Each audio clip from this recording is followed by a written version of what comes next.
All right, guys. Well, here we got the skid loader and the brush cat on the new load trail. The load trail, not some other trailer company. Haha, he knows who I'm talking about. Anyways, got the 8Ks. I don't think I'm ever going back. Just like the 450, I can't ever go back to a 350. That thing, I love it. Like, it's more truck than what I need, but it's nice being past what you need, because then you got a lot of extra. Same thing with the 8Ks and stuff on this. Nice. Like, this is the first time in a long time, because I've always had 7K axles underneath stuff. And I mean, I've had a couple 20K trailer goosenecks, just old stuff. But anyways, newer stuff. All my stuff's normally 7Ks because nobody stocks 8Ks. I don't know why. This thing will stop that truck. So that's nice. But what we got going on today, oh, this customer here, they hired another company, not us, and they came out and cleared some ground back here for them. Well, they didn't do the same type of work that I would probably do. Let's just put it that way. That's a nice way to put it. So they cleared out basically where you see mowed. That's been their yard this whole time. So, and what they did is, it used to be treed just like that all the way up to here. Well, these folks, they've got, I don't know, 5 acres or something, 6 acres. I don't remember what these lots are. Well, they wanted more of their yard, so they hired a guy to come in and do some land clearing, and they cleared the ground. They got a big dirt mound here. They got a big dirt mound here. I don't know if it was there previous or not. There's a big pile of dirt over there. I'm suspecting I'm going to find a whole lot of stumps in there. But they want it to where they can seed it and they can have a yard back there. So what we're going to do today is we're going to take the brush cat and brush hog it. I was going to bring the tractor, and I was kind of leery about what another contractor would leave in there, and the brush cat will handle taking hits a lot better from stumps and roots and stuff like that than what my brush hog will. So we're going to brush hog everything, kind of see what we're working with, and I'm either going to come back with the skid loader and knock down the pile of dirt and see what all we've got, or my plan is I'm really thinking I'm bringing the excavator. That way I can just cut, I can bale dirt behind me, rake it out, and then the next day we're going to come in with the tractor and we're going to disc it all up. We're going to get everything cut up, get everything cut in, get all the vegetation curled in, and then we'll let it sit for a couple weeks or a month, and then if they want us to, we're going to come in and Harley rake it. We've talked about it. We're going to Harley rake it all, get it all smoothed out and get it laid out really nice to where we can seed it, and hopefully they can have a yard. So that's what we're going to work on this afternoon. I went and did some running this morning and didn't have anything video worthy. The last couple days we did an irrigation system and a landscape for a really good friend of mine, a builder. It wasn't really video worthy, not equipment. I mean, maybe we'll show you guys doing an irrigation system, but all we do is plow pipe in and you see me putting valves in. It's not super adventurous. So let's get this thing unchained and we'll get you on the glass, and hopefully I can get you away from one of the bubbles. Let's show you that. This is super fun, and I knew it would do it. See all my bubbles? I don't know if you can see my bubbles.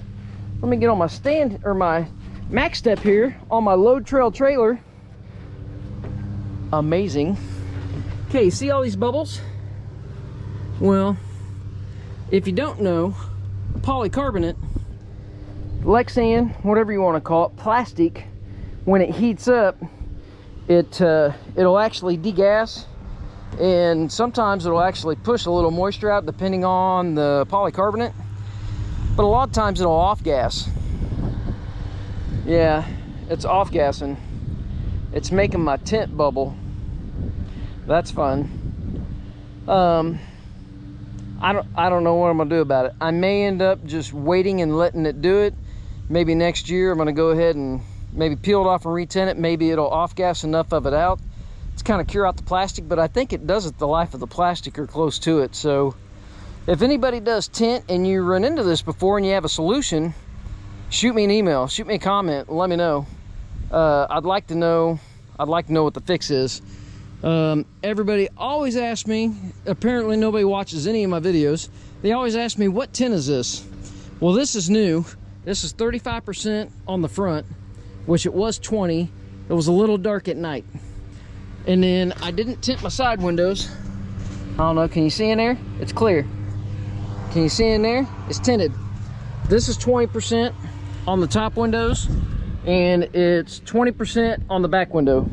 That's totally fine. The only time that I really don't enjoy it, if it's super sunny, and especially I think if I have my front window open, I don't remember, you'll get reflection on the inside of the tint, and it might be the kind of the tint that the kid used. I don't know what he used.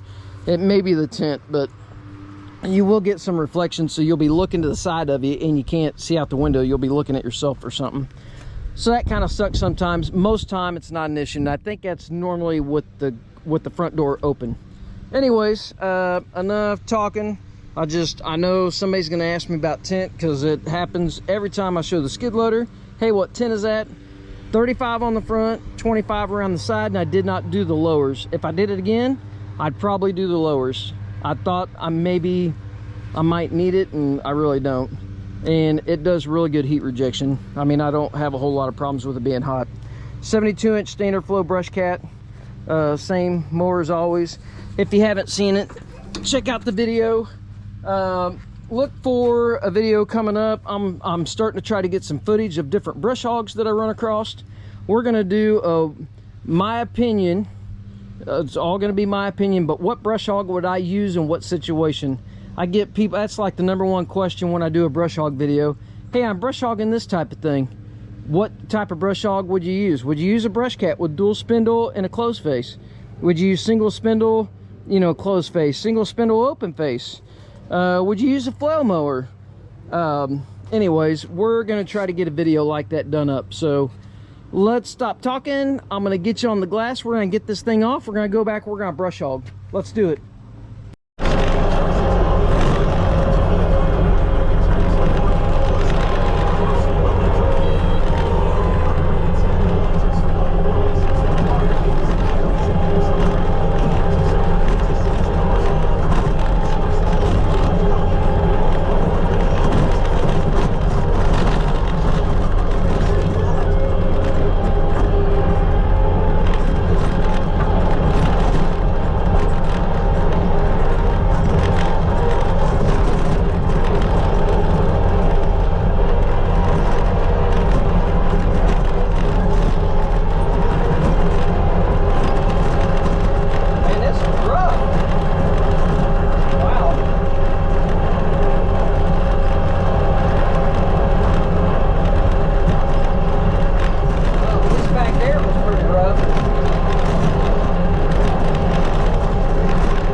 the stumps out of here. I sure feel like I'm hitting a lot of stumps.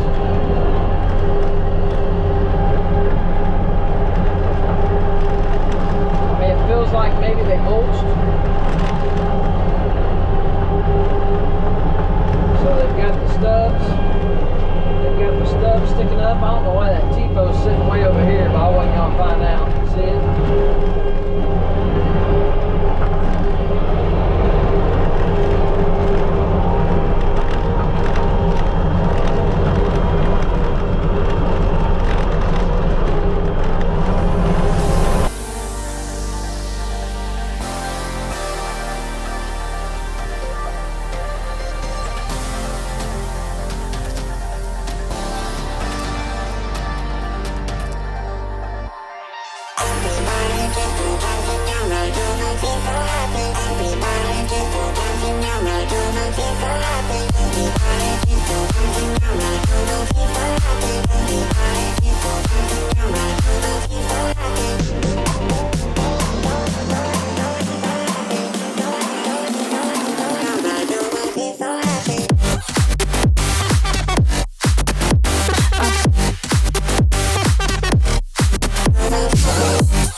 Well, here's where we came in at. There's the gate that we walked down. We did our intro video. Is that drastically different? I'd say so. I'd say it looks a whole lot better already. I definitely would not try to mow that with a riding mower or zero turn. It is extremely rough up here in front and in the back. The center's okay. I mean, I'd still disc it, but anyways, well, we got that knocked out. Tomorrow morning I'm gonna run over and we're gonna tackle the mound. I don't know what's in it. I've already seen a stump and a couple T-posts. Pretty good sized stump, but he's got a burn pile on the other side of the machine over there.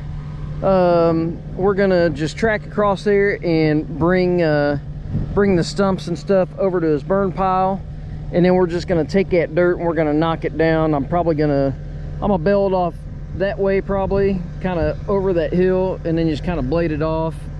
I don't know if they're wanting to leave kind of these mounds, but it does transition real well with the neighbors' yards. I mean, this one obviously could go away, but they weren't so much worried about that. They wanted to get that gone and then just make it mowable, get it smooth enough he wouldn't break his mower, because he's broke his mower a couple times. But there's mowing some nasty, super rough, super mature weeds, and we got it down pretty good to where we can disc it. And then, like I said, tomorrow's plan is jumping in the excavator, bringing it over, and then hopefully we can get the tractor over here and get this thing done tomorrow, which would be great. But anyways, you guys have a great day. Please like and subscribe. Shoot me some comments if you like the video and if there's certain parts that you'd like to see more of or something. Viewer input's always good. And I want to give a thank you to Stephen Lee. He asked me about my hold downs.